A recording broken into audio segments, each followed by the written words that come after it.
Hi, welcome to the 13th floor. I'm Marty Judah. Today we have this sporting life.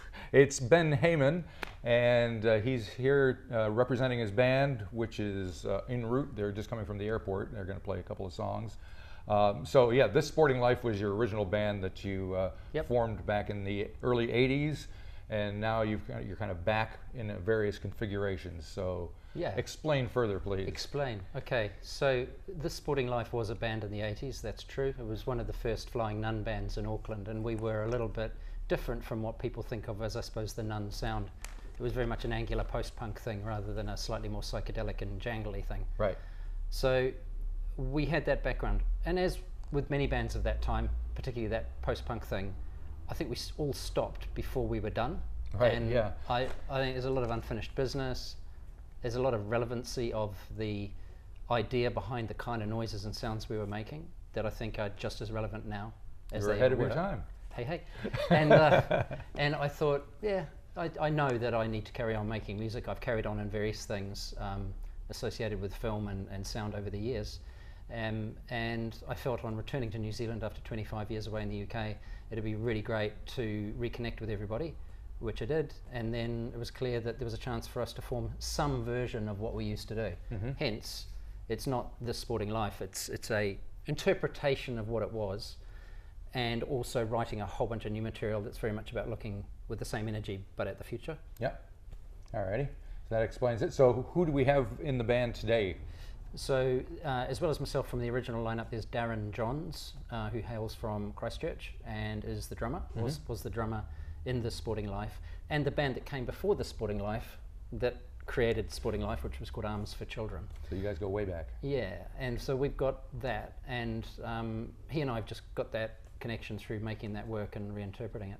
And then for these dates, we've also had Rex Visible join us from Not Really Anything, and audio engineer with a great track record of helping a lot of people live and in studio, and a producer. So he's joined us for guitar duties as well. Mm-hmm.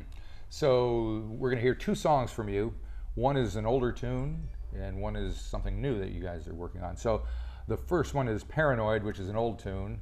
Give us a little background on how that came about originally and what you're going to do with it today. Okay, so from the mists of time, as I try and imagine how we came up with a song called Paranoid back then, I can only assume, you can see me making lots of assumptions, that that the lyrics and the idea of Paranoid came from a time when we were indeed on tour and in Arms for Children, and we were in the South Island and with friends, Herco Pilots and Dance Macabre, on a tour playing at the Gladstone.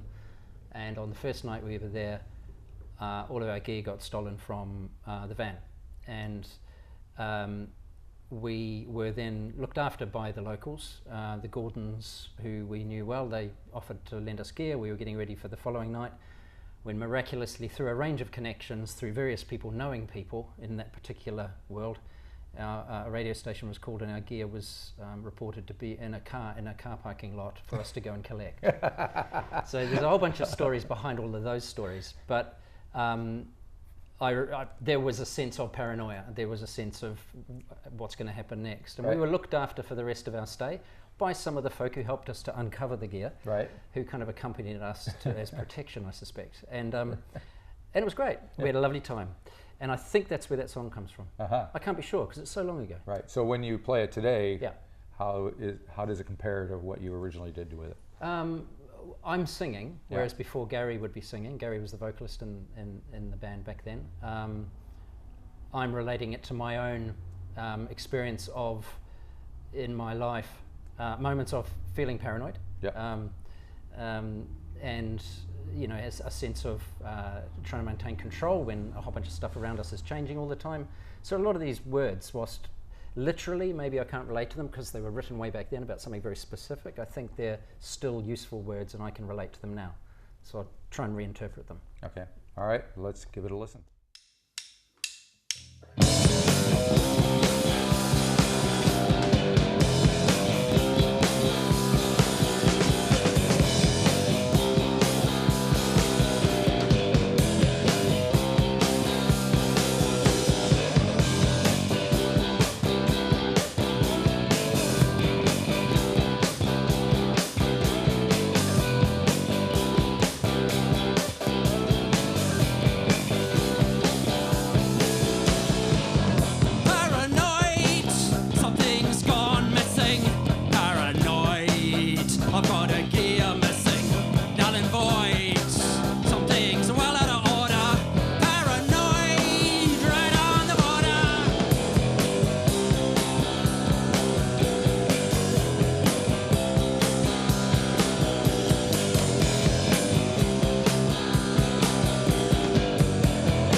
screaming, no one's listening.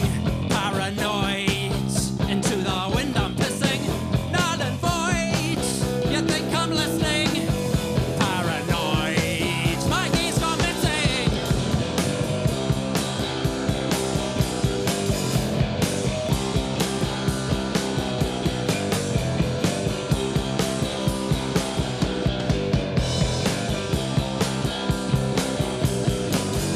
There is a reason why.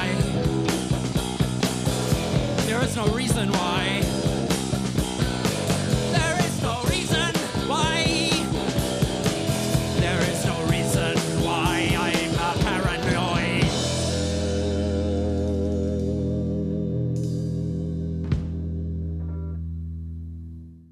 All right, we're back here with Ben Heyman from This Sporting Life, or This Life as we've got today, since we have two of the original members out of the four. We just heard Paranoid, which was an older tune. We're going to hear a new song from the band. But you were telling me that, see, I only got in New Zealand in 1994, so all that stuff that happened in the 80s is very much a blur for me. Yeah. And it seems to me, being an outsider, that it was very incestuous, that everybody was playing with everybody, and to kind of keep track of who was in what band is. And bands change names without changing personnel, and then they change personnel without changing names. It's all crazy. But you were part of a scene called the North Shore scene. I assume North Shore, Auckland. Yeah. So explain how that scene was working back Okay, then. so we were all young. We were at school, or Yeah. we were about to leave school, and some were at university and some were working. And there was it was the after punk and the exposure through New Musical Express and listening to Barry Jenkins and being aware that you didn't need to be a musician to be in a band, and it was the most accessible form of art, I guess, and expression for everybody. And we were growing up in a particular New Zealand at a particular time where I think there were a lot of things to identify yourself as not being. So you would identify yourself as but not being like that. I don't play rugby, or I don't do this, or I don't do that. But there was really nothing to identify yourself as being. So a lot of people gravitated, I think, towards music and forming bands. And then before you know it, you're playing in church halls and other underage venues with other bands that had formed the day before. Right. And the audience would be the members of all the other bands that were playing that night. And it just started to get this kind of, this momentum. Yeah. A whole bunch of that then stopped. Others of us kept on going, got picked up in terms of either recording deals or joining with other bands to play in the bigger venues. And because we grew up on the North Shore of Auckland, Paul and I, and we formed the band originally, we were part of that crew. But all around us, most of those other bands were tending more towards a New Zealand take on either ska or a mod kind of sound, which is really very kind of specific to to that crew of people. And we were absolutely not in that world. We were motivated and inspired much more by listening to the earliest Gang of Four recordings, Wire, and of course early Fall. Right. Yeah, and that was more of our kind of environment. Okay. So now fast forward almost 40 years, here you are again. Yeah. So what is the band sounding like, inspired by, driven to do this for now?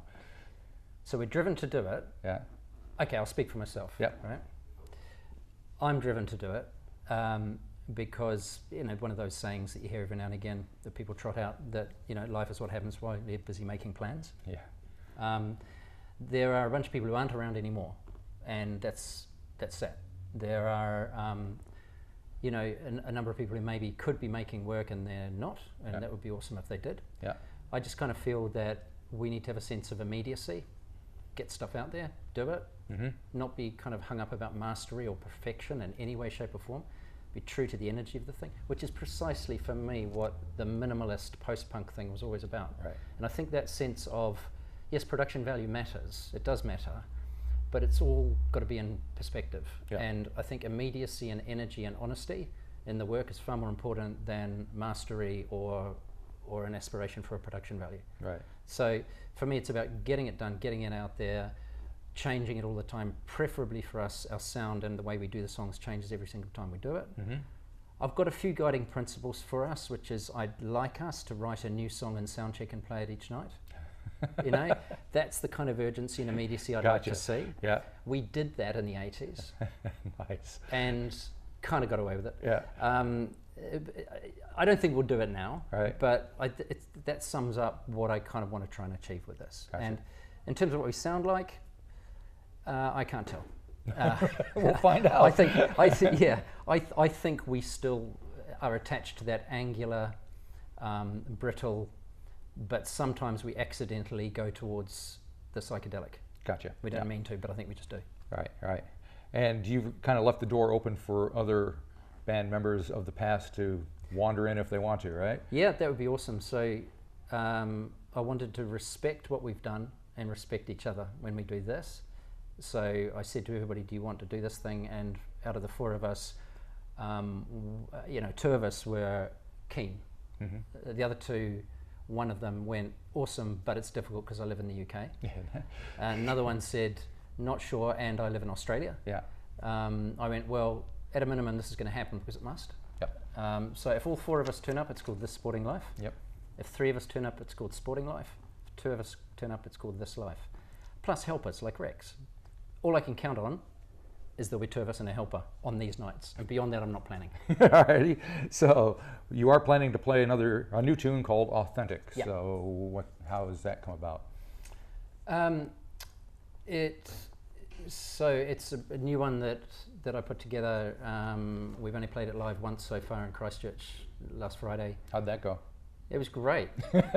It was, true to the immediacy of the moment, Right. and it was kind of chaotic and fantastic people there.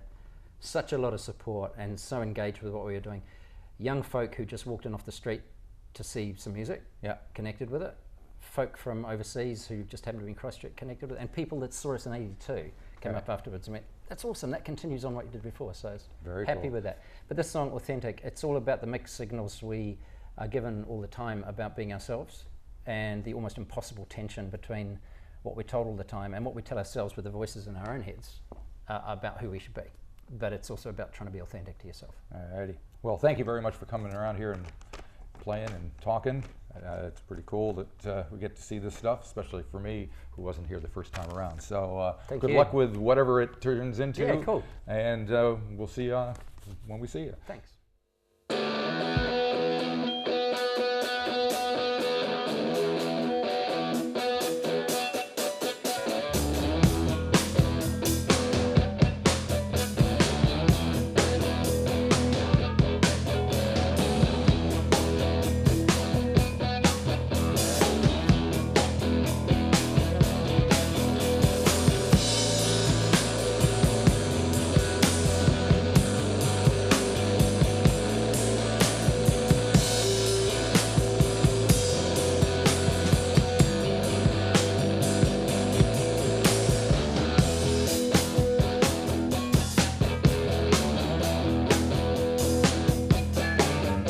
Be gentle, be strong, be ambitious, but be real, be mine, but be yourself, be authentic, oh be authentic.